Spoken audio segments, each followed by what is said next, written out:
আসুন, মতবিরোধ থাকতে পারে, দল নিয়ে মতবিরোধ থাকতে পারে, কিন্তু বাংলাদেশের স্বাধীনতা, বাংলাদেশের ৭১-এর যুদ্ধ, বাংলাদেশের সংবিধান নিয়ে কোন কথা আর মানা যাবে না। নির্বাচন সংবিধান মতে এই ইন্টারিয়াম গভর্নমেন্টের আন্ডারে হবে। আপনাদের লেখনী শক্তিকে বাধাগ্রস্ত করেছেন, আপনাদের প্রিয় সাংবাদিকদেরকে বিনা কারণে জেলে রেখেছেন। শুধু আপনারা নয়, বাংলাদেশে যারা গণতন্ত্রের কথা বলতো, বাংলাদেশে যারা মানুষের অধিকারের কথা বলতো, বাংলাদেশে যখন মানুষের ভোটাধিকারের কথা বলতো, বাংলাদেশে যখন দ্রব্যমূল্য ঊর্ধ্বগতির কথা বলতো, যখন বাংলাদেশে নিয়মিত না অনিয়মিত বিদ্যুতের দাম বাড়িয়ে দিলে প্রতিবাদ করতে পারত না, দ্রব্যমূল্যের ঊর্ধ্বগতির প্রতিবাদ করতে পারত না, সেই শেখ হাসিনার 16 বছরের ইতিহাস আজকে নতুন করে বলার কোনো প্রয়োজন নাই। শুধু আজকে মনে করিয়ে দিতে চাই, ফেব্রুয়ারি যখন নির্বাচন ঘোষণা করলেন, হবে রোড ম্যাপ ট্রেন চালুর ব্যবস্থা করলেন, তখনই আমরা শুনতে পাই নানা গুঞ্জন, তখনই শুনতে পাই নুরুর উপর অত্যাচার, তখনই শুনতে পাই পিয়ার, তখনই শুনতে পাই নির্বাচন নিয়ে ষড়যন্ত্র, তখনই শুনতে পাই যারা আমার মায়ের বুক খালি করে ৭১ সালে বুক থেকে নিয়ে গুলি করে হত্যা করেছে, তারা আমাদের বন্ধু ছিলেন, বন্ধু থাকেন, সেই ইচ্ছে আপনাদেরকে ক্ষমা করেছিল।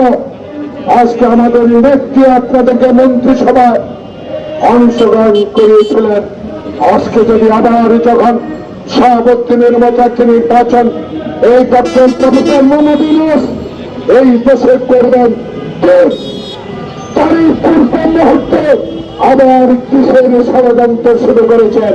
এই ষড়যন্ত্র আপনাদের না, এই ষড়যন্ত্র এই দিল্লিতে বসে থাকা শেখ হাসিনার ষড়যন্ত্রের সাথে একই সুর।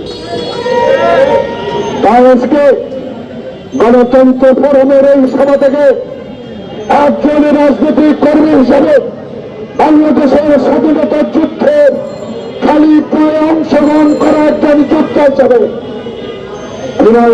অনুরোধ জানাবো, যখন 18 কোটি মানুষ 16 আগস্টের বিপ্লবের পর তারেক রহমানের অখণ্ড সমর্থনের মধ্য দিয়ে বাংলাদেশের গণতন্ত্র প্রতিষ্ঠার একটা পথ সুগম হচ্ছে, সেই পথকে বাধা দেওয়ার আবার আপনারা ষড়যন্ত্র শুরু করেছেন।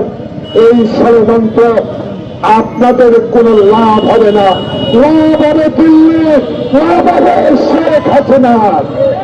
তাই আপনাদেরকে স্মরণ করিয়ে বলতে চাই, দয়া করে পথ থেকে সরে আসুন, কারণ অতীতে অনেক খেলা খেলেছেন, এখন কিন্তু জনগণের খেলা শুরু হয়েছে। এই জনগণের খেলা রক্ষার সাথ শেখ হাসিনার দিল্লি থেকে তো নয়।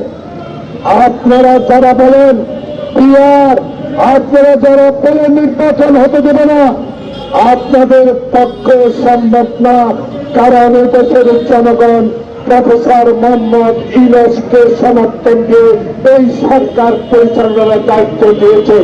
যতই আইন শৃঙ্খলার অবনতির চেষ্টা করেন, কিছুতে লাভ হবে না, লাভ জনগণের হবে, কারণ জনগণ 16 বছর কোন ভোট দিতে পারে না।